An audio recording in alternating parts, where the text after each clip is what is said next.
Okay, well, Scot Mertz sensei, thank you for joining us today. So, focus today is Sepai kata. Hi. Tell us your views on Sepai kata.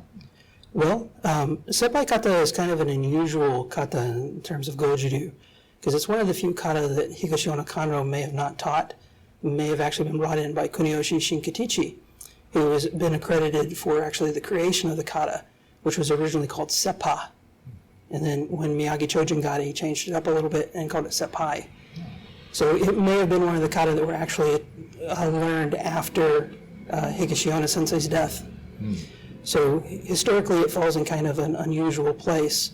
However, I think when you're doing oyo for oyo, like looking at application for application, I think Sepai is packed pretty much from beginning to end with extremely useful applications that it doesn't necessarily take somebody 20, 30 years of training to necessarily grasp concepts within the kata and make it usable.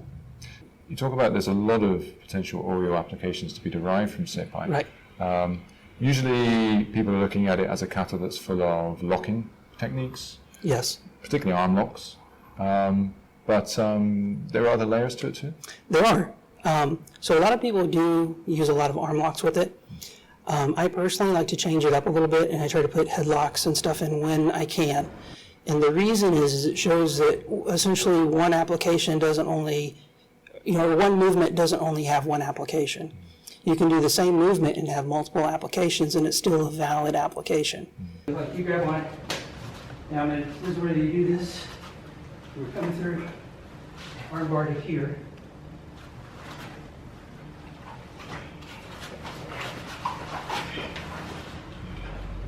We're here, right?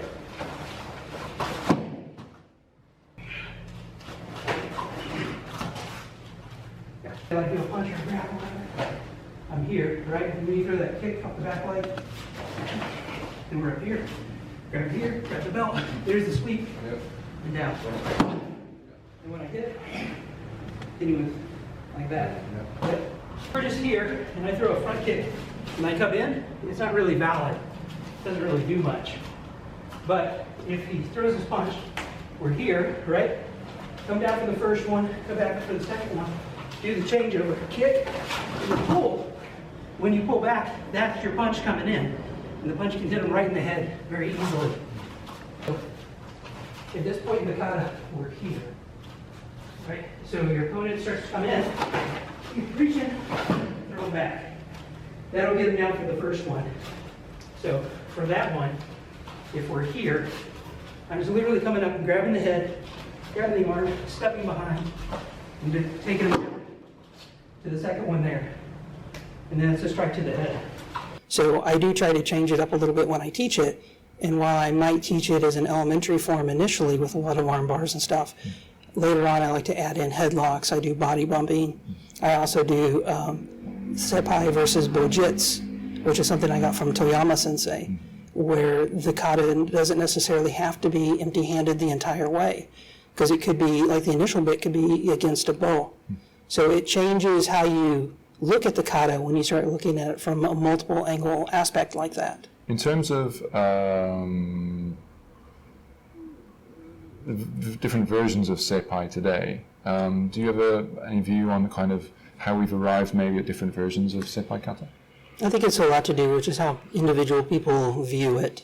So if somebody's taught one type of oyo and they understand that oyo really well, the kata could evolve to, facilitate that type of oyo. So it really comes down to the understanding of the practitioners. So I've seen several different versions, but they're all very similar. And it usually comes down to how they're going to apply it. So I try to keep mine as neutral as possible. And while I did come from Toyama Sensei, I also have trained in Meibukan and a few other styles of Gojuryu.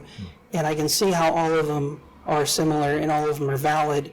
But it really just comes down to interpretation and understanding. Toyama Sensei he was a direct student of Higaseko, but also a short time he received instruction from Miyagi Sensei as well. Yes, and also from Taguchi. Taguchi Sensei, right. Yes. So does Toyama Sensei talk about maybe if there were significant differences in the way that Higaseko interpreted Sepai and Oryo was in Sepai and say Miyagi Chojin Sensei did? Well, I don't think he learned Sepai from Miyagi Chojin. No.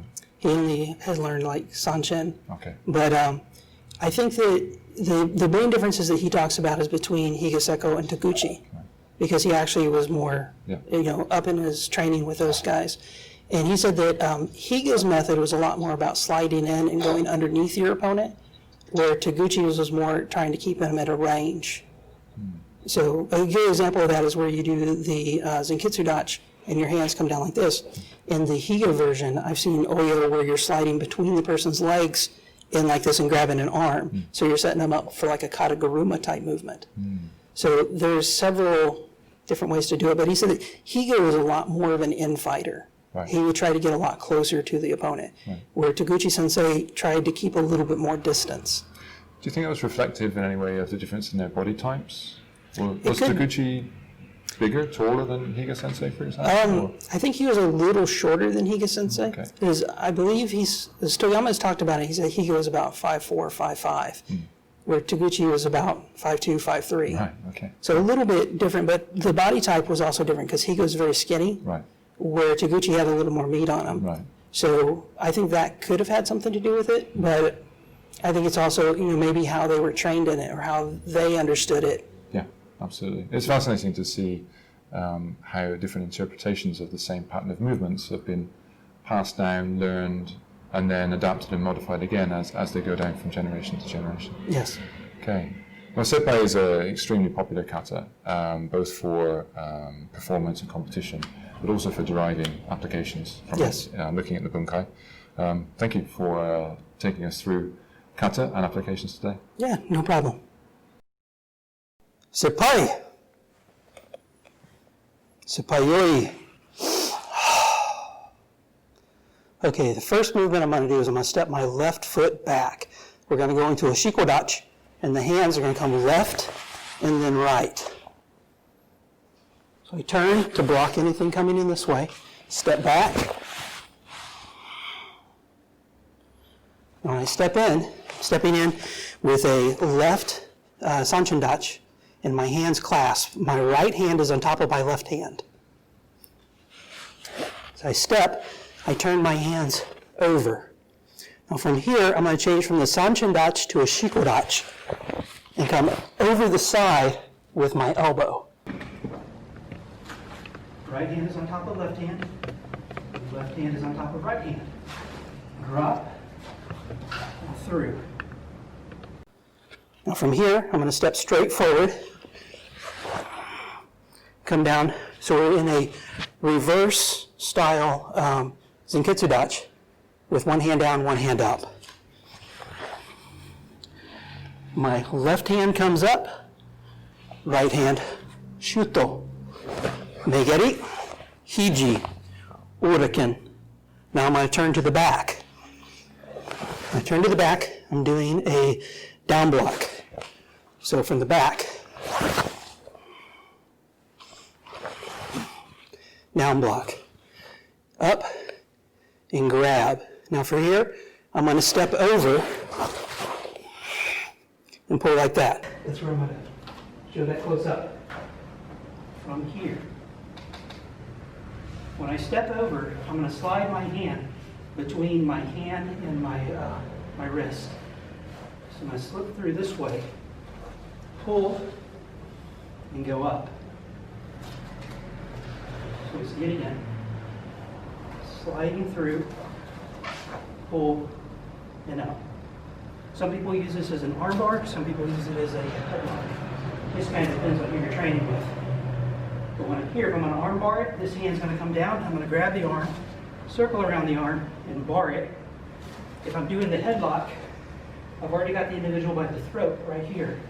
So I'm going to come over, take the head, pull up, and push down on the body. Okay, so back to the front now. So we're in this position. I'm going to open my left hand, come up by my head, step around, my right foot's forward, and my right hand comes out at the same time that my foot touches down. From here, I'm going to step forward, the left shizen dachi. I'm blocking with a shote, striking with a shote. From here, I'm going to turn my foot, slide into the shiko dachi. My hands come up, down, up and down. And from here, we're going to step back, get on uki. Step my right foot up, my left foot slides in, coming up, together, down,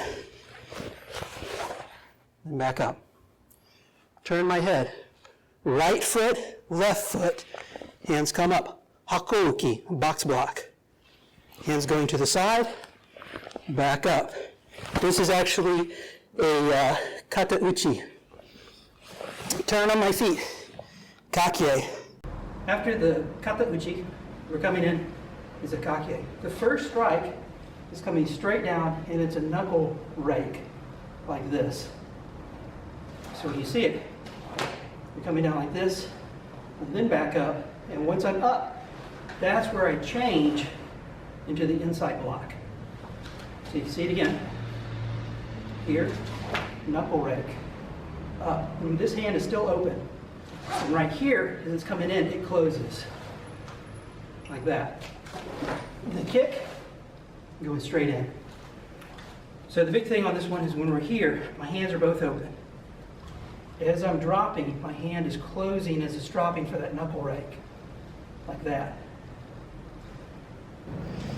Knuckle strike going down, up, change my hip, inside block.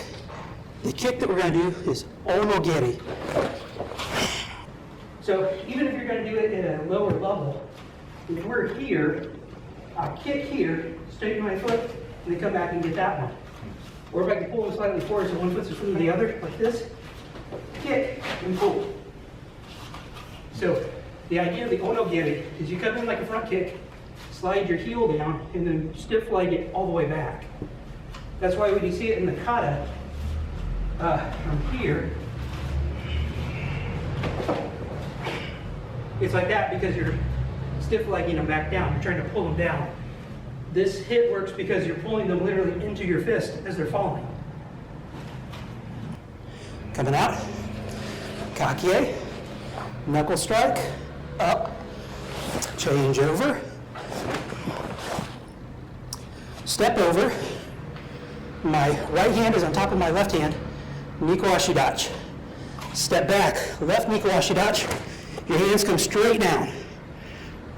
Do a hammer strike with the right hand, up, and that's your nare, de. Sepai. Sepai yoi.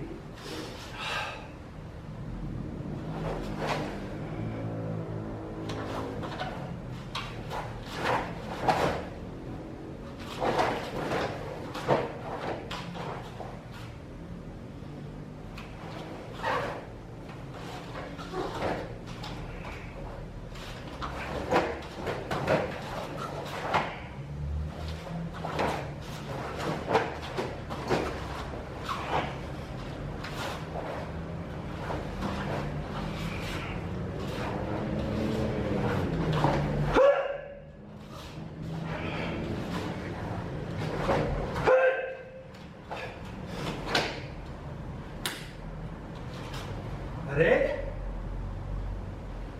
de. Sepai. Sepai yoi.